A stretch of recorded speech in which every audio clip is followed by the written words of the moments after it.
귀한 찬양 감사합니다. 오늘 찬양해 주신 것처럼 우리 모든 가정이 복된 하루하루를 보내는 가정이 되고, 그 가정 가운데 하나님의 도우심과 하나님의 은혜를 날마다 경험하며 하나님의 사랑으로 살아가는 우리 김해교회의 모든 가정 되시기를 주의 이름으로 축복합니다.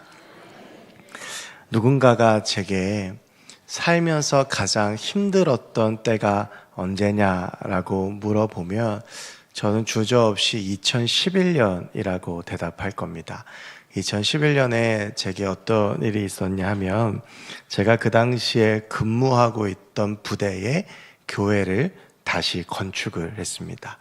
이제 제가 두 번째 사역지였는데, 그 부임을 하고 이제 발령을 받고 부임을 하고 나서 보니까 교회가 이제 내부가 다 나무로 되어 있는 목조 건물이었는데요.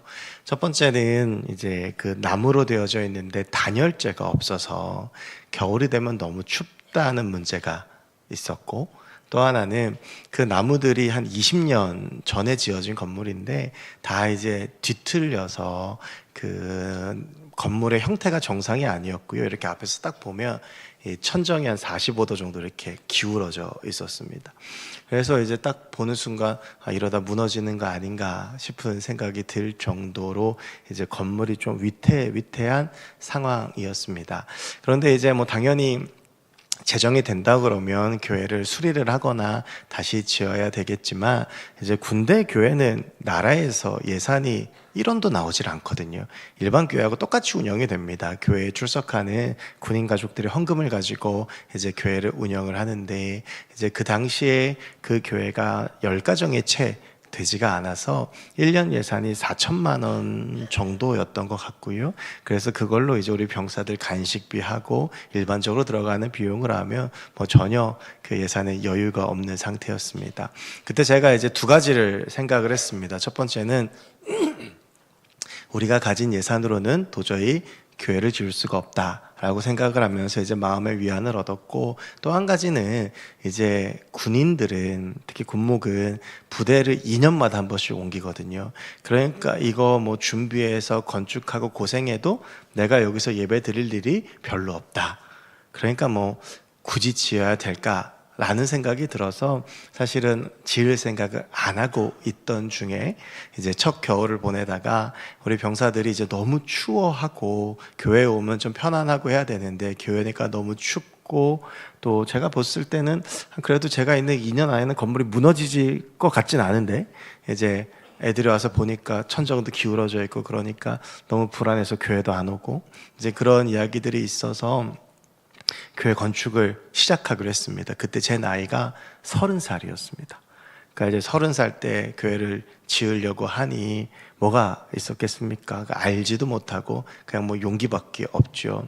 그런데 그때 이제 뭐 말씀드렸지만 교회 재정 형편이 교회를 지을 만한 형편이 안 됐었는데, 이제 주변에 있는 목사님들의 도움을 받고 몇 업체들이 와서 견적을 보고 갔어요. 이 건물을 어떻게 다시 할 수 있을까 했을 때 들었던 최소 비용이 1억 5천이었습니다.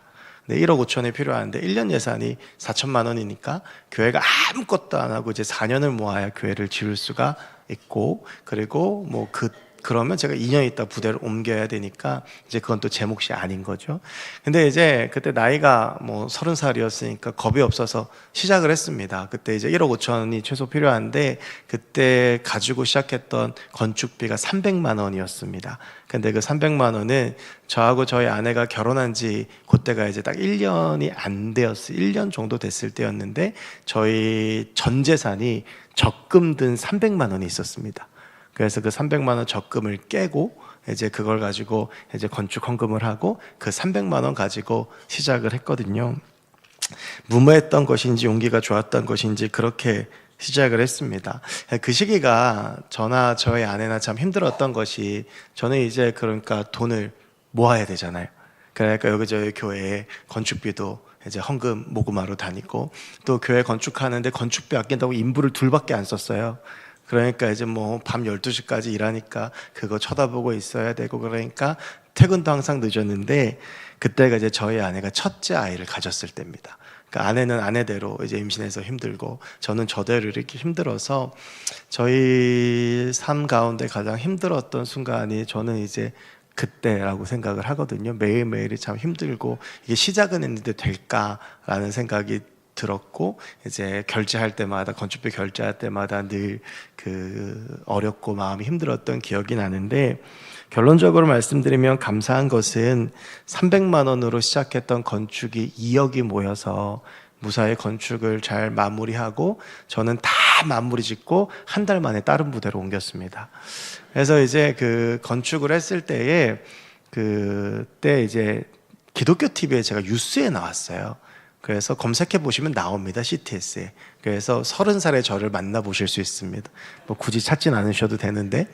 그래서 이제 그렇게 건축을 했는데, 근데 그때 정말 많은 도움을 주셨던 분이 한 분 계세요. 제가 처음으로 사역했던 교회 담임 목사님이신데, 그때가 이제 은퇴가 얼마 안 남은 시점이셨습니다. 그러다 보니까 주변에 아시는 목사님들이 많고 노예도 아시는 목사님들이 많으니까 제 사정을 듣고 여기저기 소개를 다 해주셨어요. 그래서 여기저기 소개를 다 해주셔서 제가 그분 소개 덕분에 여기저기 만나면서 또 노예에서도 이제 일을 하게 되면서 많은 돈이 모이게 되었고, 그 목사님께서 또 흔쾌히 주일 오전 1, 2, 3부 강단을 저한테 내주셔서 제가 이제 사역했던 교회에 가서 설교를 하고 그날 거친 모든 헌금을 다 건축비로 주셨습니다. 그러니까 그때 이제 상당히 많은 금액이 모였겠죠. 저는 지금도 살면서 저한테 살면서 가장 고마운 사람이 누구냐라고 물어보면 주저없이 그 목사님 이야기를 합니다. 제 결혼식 줄에도 서주셨던 분이시거든요. 그래서 이제 그 목사님 생각을 하고 참 감사하다라는 마음도 들고, 그래서 제가 부대 가는 데마다 오셔서 부대도 둘러보시고 기도해 주시고 했던 그런 이제 기억이 있습니다. 제가 이런 이야기를 쭉 처음에 드렸던 이유는 오늘 본문에 두 사람이 나옵니다. 이제 모세와 이드로라고 하는 두 사람이 나오는데, 마치 모세와 이드로의 관계가 제가 그 목사님을 생각하는 것과 거의 비슷한 관계이기 때문에 그렇습니다. 그래서 오늘 이제 가정의 날, 특별히 어버이 주일을 맞아서 이드로와 모세에 대한 이야기들을 좀 해보려고 하는데요. 이 모세하고 이드로는 이제 가족 관계로는 장인과 사위의 관계입니다. 그런데 모세에게 있어서 이드로는 굉장히 좀 특별한 의미를 가진 사람이었습니다. 의미가 뭔지를 좀 살펴보면, 이제 모세가 히브리 사람으로 태어났잖아요. 근데 우리가 잘 아는 이 출애굽기 처음의 말씀을 보면 어떤 말씀이 나오냐 하면, 이제 이 모세가 태어났을 때 히브리 사람들이 노예인데 너무 사람이 많아지고 세력이 커지니까 바로가 유아 살해 명령을 내리죠. 그래서 태어났는데 여자면 살려주고 남자면 죽이는 겁니다. 그런데 이 모세가 태어났는데 애가 너무 잘생겼어요. 그리고 이건 하나님께서 분명히 어떠한 계획과 목적을 가지고 태어나게 하신 거다라고 하는 확신이 모세의 어머니 요게벳에게 있었습니다. 그래서 갈대 상자를 잘 만들어서 그 기도하는 심정으로 이제 모세를 그 갈대 상자에 넣고 나일 강물에 띄워 보냅니다. 그리고 나서 이 나일 강물을 타고 이 갈대 상자가 흘러가는데 그 갈대 상자를 발견했던 것이 애굽의 공주였죠. 그래서 애굽의 공주가 갈대 상자를 딱 열어보니까 너무 잘생긴 애가 있는 거예요. 그래서 마음이 뺏겨서 키우기로 합니다. 그래서 모세는 히브리 노예로 태어났지만 애굽에서 왕자로 살았던 사람입니다. 그렇게 40년을 살게 되죠. 그런데 아마 모세는 자기가 애굽 사람이 아니라 히브리 사람이라는 걸 알고 있었을 겁니다. 왜 그러냐 하면, 이제 애굽 공주가 이 갈대 상자를 발견하고 그 상황을 잘 지켜보고 있던 모세의 누나였던 미리암이 이제 그 애굽의 공주에게 막 달려가서 이제 키울 유모를 소개해 주겠다고 하죠. 그리고 나서 소개해 줬던 유모가 모세의 생모였던 요게벳이었습니다. 그러니까 이 모세는 버림받았지만 그 생모에 의해서 애굽의 궁전에서 자라게 되고, 아마 그래서 이 요게벳을 통해서 자신의 정체성 그리고 자신의 신앙에 대해서 교육받고 알았을 것입니다. 그랬던 모세가 40이 되던 해에 어떤 일이 벌어지냐 하면, 히브리 사람 하나를 애굽 사람이 괴롭혀서 모세가 그것에 분노를 해서 애굽 사람을 죽이게 됩니다. 40년을 왕자로 살던 그가 살인자가 되었던 것인데, 아마 이제 모세와 또 여러 친척들 역시도 이 모세가 적통이 아니라는 것을 알고 있었을 것이고, 그러니까 모세의 이 입지가 굉장히 불안했을 겁니다. 그리고 이 일이 벌어지면서 이게 계기가 돼서 결국 모세가 바로에게 버림을 받게 되는데, 그 이야기가 출애굽기 2장 15절에 나와요. 2장 15절을 보면 바로가 이 일을 듣고, 그러니까 모세가 애굽 사람을 죽였다는 이야기를 듣고 모세를 죽이고자 하여 찾는지라. 모세가 바로의 낯을 피하여 미디안 땅에 머물며 하루는 우물 곁에 앉았더라. 모세가 이제 애굽에서 도망을 쳐서 미디안 광야로 갑니다. 여러분, 이 광야라고 하는 곳이 주는 이미지가 우리가 있죠. 적막하고 쓸쓸하고 정말 황폐한 곳인데, 더군다나 이 광야가 모세에겐 더 큰 의미로 다가오는 것은 모세가 이제 갈 데가 없습니다. 의지할 데도 없고 의지할 사람도 없습니다. 바로 어제까지는 애굽의 그 화려한 궁전에서 살았던 그 왕자였던 모세가 이제는 그 모든 것들을 다 잊어버리고 살인자고 도망자가 되어서 아무도 아는 사람 없고 의지할 데 없는 미디안 광야로 쫓겨나온 것이죠. 그러니까 얼마나 그 마음이 무너졌겠습니까? 그래서 제가 방금 읽어드렸던 2장 15절을 보면 모세가 어디 갈 데가 없어서 결국 우물 곁에 앉아 있습니다. 그 우물 곁에 앉아 있는 모세의 심정이 어떠했겠습니까? 어디로 가야 하나? 누구한테 의지해야 되나? 여러분, 만약에 우리가 아무도 아는 사람 없는 외국에 혼자서 덩그러니 떨어져 있다면 어떤 심정일까요? 정말 막막하고 답답하지 않겠습니까? 지금 모세가 그런 심정으로 우물가에 앉아 있습니다. 그런데 그때에 모세가 앉아있는 우물가로 7명의 여인이 물을 길러 찾아옵니다. 근데 이 7명의 여인들이 물을 길러 찾아왔는데 한 가지 소동이 일어나는데, 목자들이 이제 이 여인들을 괴롭히는 겁니다. 이제 목자들은 남자들이죠. 그러니까 이제 이런 겁니다. 쉽게 말하면 이 우물 우리 건데 니네가 왜 여기서 물을 길냐라고 하고 시비를 거는 것이죠. 이 여인 7명이 어찌할 바 몰라서 당황했을 겁니다. 어떤 주석을 보면 이들을 불량배였다라고 표현하는 주석도 있습니다. 그러니까 이제 시비를 건 거죠. 여인들이 오니까 희롱하고 그랬던 겁니다.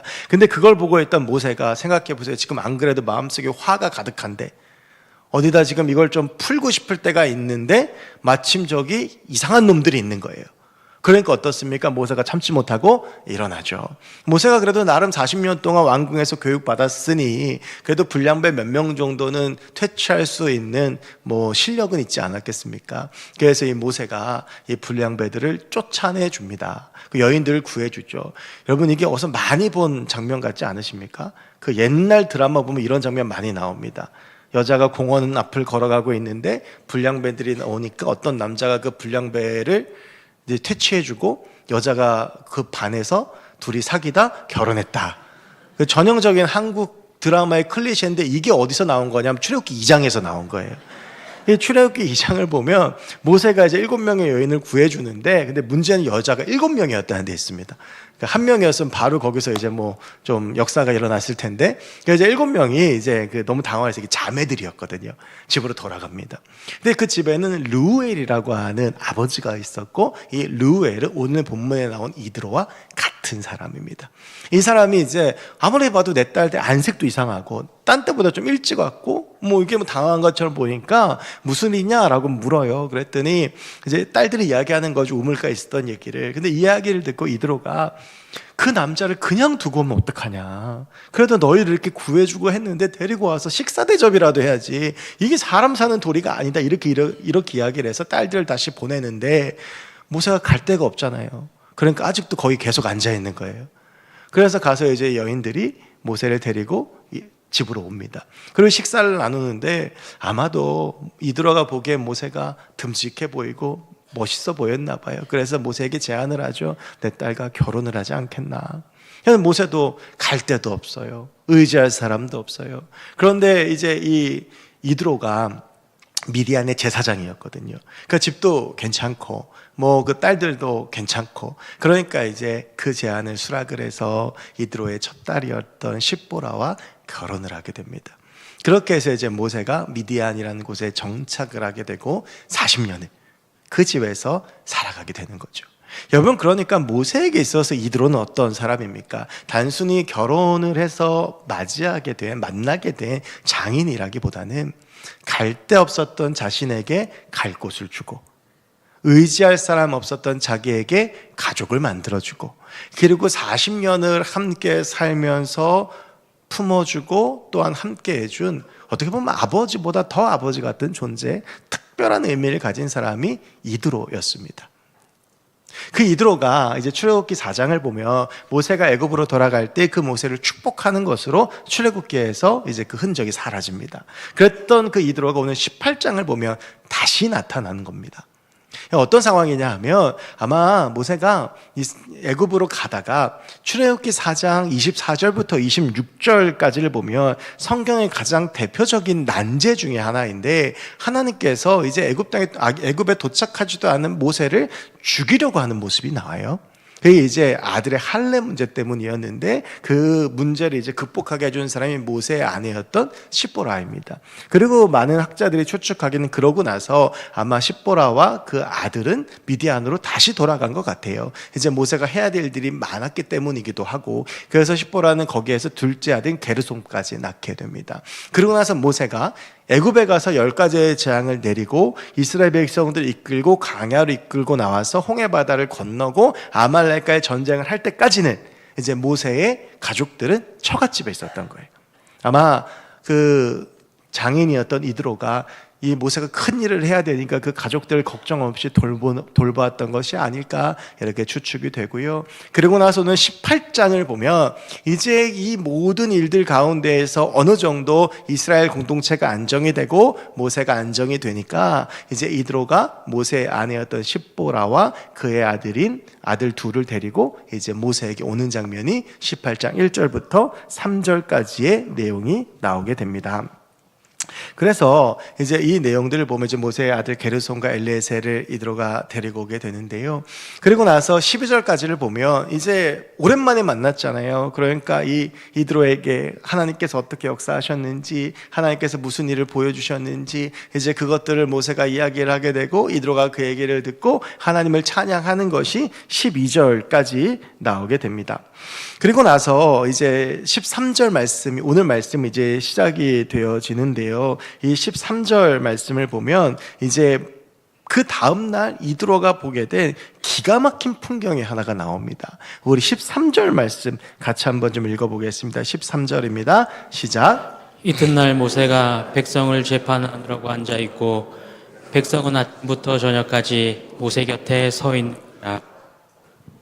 네, 이제 모세가 이제 그 이스라엘 백성들과 있는데, 이제 장인 이드로는 첫째 아들이었던 게르솜, 둘째 아들이었던 엘리에셀, 그리고 모세의 아내였던 십보라까지 데리고, 그리고 기쁜 마음으로 왔잖아요. 그래서 너무나도 기쁜 마음으로 모세와 은혜들을 나누고 간증도 듣고 하나님 찬양하고 잤단 말이에요. 그 다음 날이 됐는데 이드로 앞에 기가 막힌 풍경이 벌어지는데, 그게 뭐냐면 모세가 딱 있고 백성들을 재판을 하는데 아침부터 저녁까지를 지켜보니까 모세 옆에 백성들이 쭉 있는 거예요. 이게 지금 어떤 상황이냐 하면, 이스라엘 백성들 가운데에 시시비비를 가릴 일들이 있거나 판가름하거나 판결할 일이 있으면 사람들이 이 모세 앞으로 몰려드는 거예요. 그러니까 모세는 신적인 대리자이자 이스라엘 백성들의 지도자였잖아요. 그러니까 이걸 재판하고 판결하는 몫이 누구의 몫이었냐 하면 모세의 몫이었어요. 그런데 여러분, 문제는 무엇이냐 하면 이스라엘 백성의 숫자입니다. 그 이스라엘 백성들의 숫자를 다루고 있는 책이 민수기인데, 이게 한문으로 보면 백성민자의 숫자를 쓰거든요. 그래서 이스라엘 백성들의 숫자, 각 지파의 숫자를 다루고 있는 책이 민수기입니다. 그런데 그 민수기에 보면 출애굽한 이스라엘 백성의 숫자를 몇 명이라고 이야기하고 있냐면 60만 3,550명입니다. 이게 지금 출애굽할 때 쏟아진 백성의 숫자예요. 근데 이게 잘 아시겠지만 성인 남자의 숫자만 60만 3,550명입니다. 그러면 이거를 여자와 어린아이까지 합치면 약 200만 명이 넘는 사람들이에요. 그러니까 가구 수로 합치면 60만 가구 정도 된다라고 하는 겁니다. 여러분, 그런데 이 많은 사람들의 재판을 누구 혼자서 감당하는 거냐 하면 모세가 혼자 하는 거예요. 여러분, 김해시 인구가 전체 다 하면 55만쯤 된다고 합니다. 얼마나 많은 숫자예요. 그만한 가구수가 있는데 이 재판을 모세 홀로 오롯이 감당하고 있으니 당연히 13절 말씀처럼 백성이 아침부터 저녁까지 모세 곁에 서 있는 거죠. 그래서 모세가 한 가정 거치고 나면 그 다음 가정이 들어오고 또 그 사람들의 얽힌 문제들, 그 중에서는 굉장히 심각한 문제도 있었을 거라는 말이에요. 이드로가요, 이 광경을 보니까 기가 막힌 거예요. 그러니까 모세가 하루 종일 아무것도 못하고 이것만 하고 있는 거죠. 그래서 그런 이드로의 답답함이 18절에 잘 나와 있는데 18절에 뭐라고 되어져 있냐면 너와 또 내가 함께한 이 백성이 필경 기력이 쇠하리니 이 일이 내게 너무 중함이라 내가 혼자 할 수 없으리라. 여기서 이드로가 두 가지를 이야기해요. 첫 번째가 뭐냐 하면 지금 이 일이 너한테 너무 중하다, 이 일 너무 힘들다, 너 이대로 하면 네 기력이 쇠할 거다, 이렇게 이야기를 하거든요. 여러분, 이게 당연하죠. 모세 혼자서 이 수많은 사람들을 감당을 하려면 그거 어떻게 감당하겠습니까? 두 번째는요, 그보다 더 심각한 문제는 너와 함께한 이 백성도 필경 기력이 쇠할 거다. 이게 무슨 말이냐 하면 여러분 생각해 보세요. 누구나 다 저마다 억울한 사정을 가지고 모세 앞에 나올 거 아니에요. 그런데 저마다 그런 사정을 가지고 모세 앞에 나오는데 이제 그 순번을 정해주고 들어오는데 어떤 사람은 계속 밀릴 거 아닙니까? 그러니까 화가 나겠죠. 그러니까 화가 나고, 그리고 또 그 가운데 여러 가지 일들 가운데 건지지 못하고 막 무너지고 이런 일들이 있을 거란 말이에요. 그 서울의 유명한 병원에는 유명한 의사한테 진료받으려면 1년 전에 예약을 해도 될까 말까입니다. 아마 모세한테 재판받으려고 하면 적어도 3, 4년은 기다려야 됐을 거예요. 그러니까 당연히 백성들 기력이 쇠하겠죠. 그러니까 이드로가 보니 이건 도저히 아니라는 거예요. 이거 너 혼자 못한다. 네 지금 이 수많은 사람들을 이끌고 광야에서 사는 게 끝이 아니고 이 사람들 데리고 가나안에 들어가야 되는데 너 여기서 재판하다가 우리말로 볼장 다 본다. 어떻게 이런 방법으로 지금 재판을 하고 있냐. 결국에는 이게 계속 반복이 될 건데 결국 60만 명에 있는 모든 사람들 재판 한 번씩만 다 한다 쳐도 몇십 년 걸릴 거 아닙니까? 그러니까 이드로가 도저히 그것은 안 될 이야기다라고 이야기하면서 한 가지의 방법을 제시하는데, 여러분 여기에는요, 오늘 이드로가 제시한 이 방법에는 하나님의 일을 하는 데 있어서 굉장히 중요한 점이 한 가지 담겨져 있습니다. 우리 21절, 22절 말씀 같이 한번 좀 읽어볼까요? 21절과 22절입니다. 시작. 너는 또 온 백성 가운데서 능력 있는 사람들 곧 하나님을 두려워하며 신실하며 불의한 이익을 미워하는 자를 살펴서 백성 위에 세워 천부장과 백부장과 50부장과 10부장을 삼아 그들이 때를 따라 백성을 재판하게 하라. 큰 일은 모두 내게 가져갈 것이요 작은 일은 모두 그들이 스스로 재판할 것이니 그리하면 그들이 너와 함께 담당할 것인즉 일이 내게 쉬우리라. 아멘. 여러분은 이드로가 모세에게 한 이 말에 있어서 굉장히 중요한 하나님의 일의 원리는 혼자서 모든 것을 할 수 없다는 것입니다. 지금 모세가 이 재판을 다 감당하고 있는데 그걸 보던 이드로가 뭐라고 이야기를 하냐 하면 너 혼자 그거 하다가 죽는다. 그러니까 일을 나눠라. 그 직책에 따라서 천부장, 백부장, 50부장, 10부장을 나누어서 그들에게 필요에 따라 재판을 나누라는 겁니다. 여러분 원래 이거는 군사 조직이에요. 부하가 1000명이면 천부장, 부하가 100명이면 백부장, 부하가 50명이면 50부장, 부하가 10명이면 10부장인데 이거를 어떻게 적용하는지에 대해서는 정확하게 나오진 않습니다. 이게 뭐 재판할 사람의 숫자를 10명, 50명, 100명, 1000명으로 나누었던 것인지 아니면 조금 중요한 일은 뭐 천부장 같이 큰 일을 감당할 사람이 맞든지 아니면 반대로 조금 사소한 일들은 1000명 정도 되는 일들을 한꺼번에 맡고 중요한 일을 한 10명 정도 맡는 사람이 맡든지 어떤 식인지 잘 모르겠는데 중요한 건 뭐냐 하면 이 일을 나누라는 거예요. 능력 있는 사람들을 세워서 천부장, 백부장, 50부장, 10부장에게 그 일들을 다 나누어 주고 너는 정말 제일 중요한 사건만 다루어라 라고 하는 겁니다.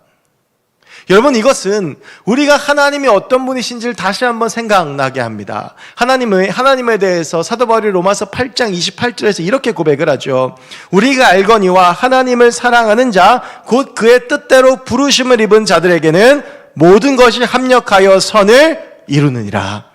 여러분, 하나님은 합력하여 선을 이루시는 분입니다. 여러분, 우리 인간은요, 다 탁월하고 뛰어난 것 같지만 누구에게나 다 약점이 있습니다.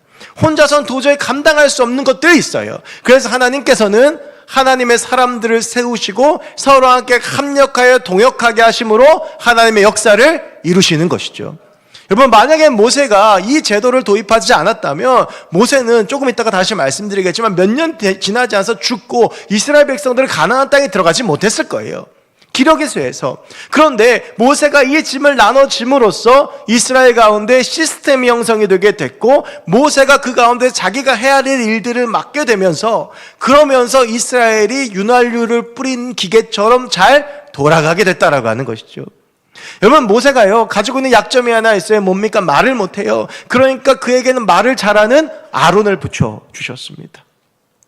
다윗이 전쟁 나갈 때마다 이겼지요. 그런데 그런 다윗의 전쟁에 늘 선봉으로 서는 요압이라고 하는 용맹한 장군이 있었고, 때로는 다윗이 죄짓고 무너졌을 때에는 그를 회복시켜주고 회개시켜 주었던 나단이라고 하는 선지자가 있었습니다. 포로로 끌려갔던 다니엘에겐 세 친구가 있었고, 세 친구들은 또한 서로 함께함으로 협력하여 선을 이루어 풀무불에 들어가서도 나올 수 있었습니다. 엘리야에게는 바알에게 무릎 꿇지 한 7,000명의 중보 기도자 동역자들이 있었고, 바울에게는 바나바, 실라, 디모다 같은 신실한 동역자들이 있었으며, 예수님 역시 12명의 제자들을 부르셔서 함께 사역했습니다. 비록 능력이 크고 적음이 있고 서로의 성품과 삶의 배경도 다르고 생각도 다르지만 하나님은 모든 사람을 협력하여 선을 이루게 하시는 하나님이신 겁니다. 우리의 가정도 그렇습니다. 우리의 교회도 그렇습니다. 여러분, 우리의 가정 가운데 각자에게 하나님께서 부르시고 세우신 일들이 있죠. 혼자 다 못하니까 아빠에겐 아빠의 일이, 엄마에겐 엄마의 일이, 자녀에겐 자녀들이 있고 그것들이 하나님께서 부르신 곳에서 온전하게 이루어질 때 그 가정이 건강한 가정으로 세워지는 겁니다. 교회 역시 마찬가지죠, 여러분. 교회에도 나름대로의 직분들이 50부장, 100부장, 1000부장처럼, 여러분 오해하시면 안 되는 게 이게 직책이 계급이 아닙니다. 1000부장이 높은 사람이고 50부장이 낮은 사람이고 이게 아니고 하는 일에 따라서 하나님께서 각자의 그 몫에 따라서 일을 맡겨주신 거예요. 그럼 마찬가지로 우리 교회 안에서도 그렇게 각자가 맡은 일들이 있고 그 일들을 우리가 서로의 자리에서 잘 해나갈 때 어떻게 됩니까? 협력할 선을 이루는 거예요. 여러분, 건강한 교회는요 특출난 한 사람으로 되는 것이 아닙니다. 뭔가 특출난 한 사람, 슈퍼스타 한 명이 있다고 그 교회가 수적으로 늘 수 있을지는 모르겠으나 교회가 건강해진다고는 볼 수 없는 겁니다. 건강한 교회는요 하나님의 사람들이 각자의 자리에서 자신의 몫을 다해 나갈 때 협력하여 선을 이루어 하나 되는 공동체가 될 때에 그 교회가 건강한 교회가 되는 것이죠. 여러분, 저는 우리 김해교회가 건강한 교회가 됐으면 좋겠습니다. 저와 여러분들의 가정이 건강한 가정이 됐으면 좋겠습니다. 내가 해야 되는 몫은 정확하게 하지만 서로가 짐을 나눠지는 거예요. 혼자 짊어질 수 없어서. 여러분, 그러니까 저도 목회하지만 저 혼자 짐을 다 짊어질 수 없으니까 저희 교회 부목사 4분이 계시잖아요. 그래서 제가 미처 다 돌보지 못하는 교구의 사정도 돌보고 제가 미처 돌보지 못하는 교회 행정적인 부분들도 돌보면서 이렇게 함께 공동체가 돌아갈 때에 교회가 건강하게 설 수 있는 거죠. 각자 교회 가운데 세워져 있는 각자의 역할도 온전히 앞에서 감당할 때에 내가 만약에 50부장이면 그 일들을, 내가 1000부장이면 그 일들을 감당할 때에 그거에 협력하여 선을 이루어서 하나님의 나라가 그곳 가운데 이루어진다라고 하는 겁니다. 여러분, 저는 우리의 가정이, 우리의 교회가 그렇게 아름답고 건강한 공동체가 됐으면 좋겠습니다. 하나님께서 내게 맡기신 일들에 최선을 다하면서 서로가 서로를 돕고 그 짐을 나눠지고 함께 나가면서 세워져 나갈 때에 우리 공동체가 아름다운 공동체가 될 줄로 믿습니다. 여러분, 그래서 오늘 출애굽기 18장을 기점으로 이스라엘의 모습들이 전혀 달라지죠. 이스라엘이 공동체에 질서가 생긴 겁니다. 체계가 생긴 거예요. 시스템이 생긴 겁니다. 여러분, 그런데요 이렇게 이스라엘 공동체가 안정적인 공동체가 되었던 것은 모두가 다 노련하고 경험과 식견이 많았던 이드로의 조언 때문입니다. 이 이드로가요 모세한테 이렇게 얘기해요. 19절에서 이제 내 말을 들으라. 내가 내게 방침을 가르치니. 원어로 보면 강력한 명령형으로 되어 있습니다. 여러분, 근데 모세는 어떤 사람입니까? 하나님께서 모세를 직접 호렙산에서 부르셨어요. 모세가 애굽에 들어가서 10가지의 재앙을 내려서 이스라엘 백성들을 건져냈고, 손을 드니까 홍해가 갈라졌고요. 모세가 손을 드니까 아말렉과의 전쟁에서 이길 수 없는데 이겼습니다. 여러분, 엄청난 영적인 권위를 가지고 있는 사람 아닙니까? 엄청난 영적 능력을 가지고 있는 사람 아닙니까? 그런데요, 그 모세에게 오늘 이드로가 야, 너 내 말 들어! 라고 하고 명령하고 있는 거예요. 여러분, 왜요? 아까 제가 말씀드렸던 모세와 이드로의 관계 때문에. 모세에게 있어서 이드로는 자신의 평생의 은인이자 자신의 부모이자 자신의 믿음의 선배였습니다. 물론 이 이드로가 모세를 통해서 미디안 제사장이었기 때문에 우상을 숭배하는 사람이었을 테지만, 이 모세를 통해서 하나님을 알게 되었을지는 모르지만, 이 이드로는 자신의 삶을 다해서 모세에게 자신의 삶을 보여줬던 거고, 그래서 이 모세에게 강력하게 이 말씀을 선포했던 겁니다. 여러분, 그러니까 어떻습니까? 모세가요, 그 말을 듣고 야, 내가 그래도 모세인데 내가 무슨 능력을 보여줬는데, 이렇게 이야기하지 않고, 여러분, 지금 모세가 80이 넘었습니다. 인생의 3분의 1을 살았어요. 120세에 죽었으니까. 근데도 장인 이드로의 이야기를 그대로 수용하는 거예요. 그러면서 24절을 보면 이에 모세가 자기 장인의 말을 듣고 그 모든 말대로 하여, 모세가 그 장인의 말을 듣고 그리고 나서 그 장인의 말대로 시스템을 정비해서 자기도 살고 이스라엘 백성들도 살았다라고 하는 거예요. 여러분, 모세가요, 이 이드로의 말을 듣고 진짜 살았어요. 여러분, 오늘 이번 주 암송 구절이 신명기 5장 16절인데요. 너는 내 하나님 여호와께서 명령한 대로 내 부모를 공경하라. 그리하면 내 하나님 여호와가 내게 준 땅에서 내 생명이 길고 복을 누리리라.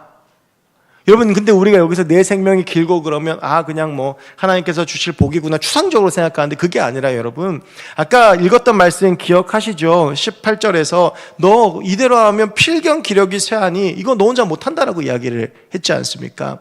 여러분, 모세가요, 이렇게 매일 수십 가정 이렇게 본다고 생각해 보세요. 제가 지난 토요일 날 신방을 했는데, 202구역 신방을 했는데 가정수가 11가정이었습니다.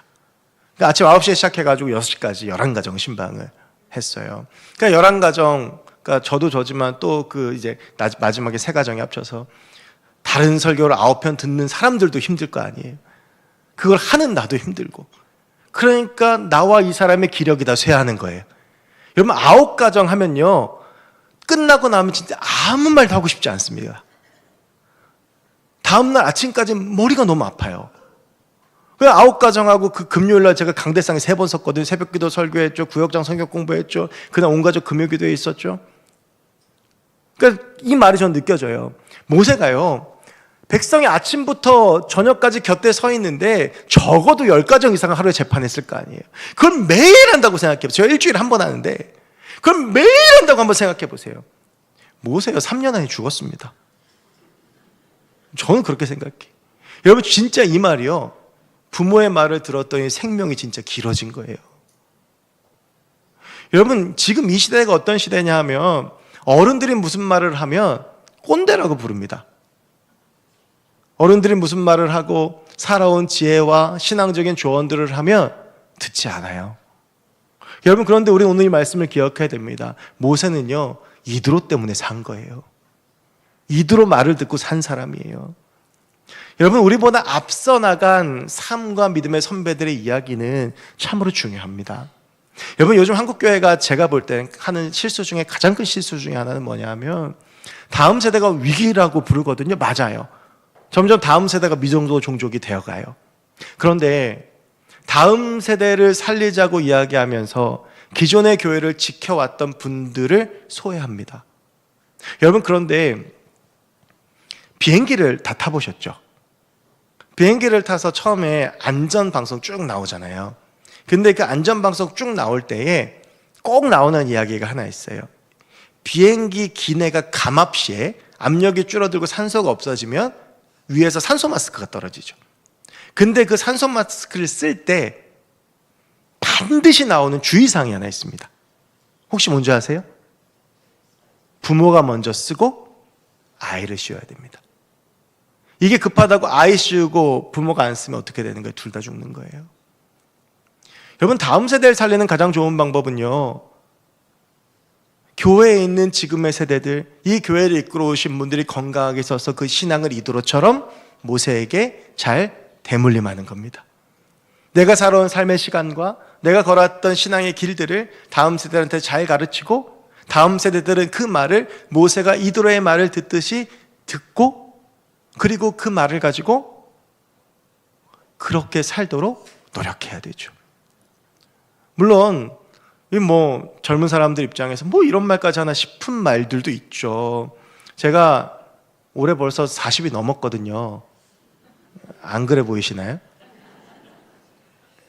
우리 나이로는 이제 40 중반에 돼가는데, 지금도 저희 부모님한테 전화를 걸면 제일 먼저 물어보는 게 뭔지 아세요? 밥 먹었냐?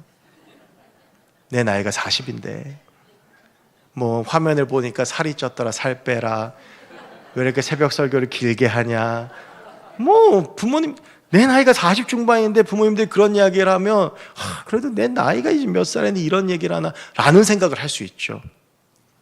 여러분, 우리가 그런 이야기들을 들으면 그렇게 생각할 수 있는데, 여러분, 오늘 모세의 복은 뭔지 아세요? 그걸 들었어요. 그걸 듣고 그대로 삶의 방향을 바꿨어요. 그랬더니 어떻게 된 겁니까? 산 거예요. 여러분, 우리에게 너무나도 훌륭한 믿음의 선배들이 계십니다.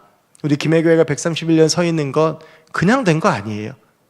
우리 교회를 위해서 기도하고 눈물 흘리고 땀 흘리고 주방에서, 기도의 자리에서, 예배의 자리에서, 봉사의 자리에서 자신의 삶 다 드리고 자기 전 재산 바쳐서 지켜오신 분들 때문에 오늘 우리 교회가 서 있는 거예요.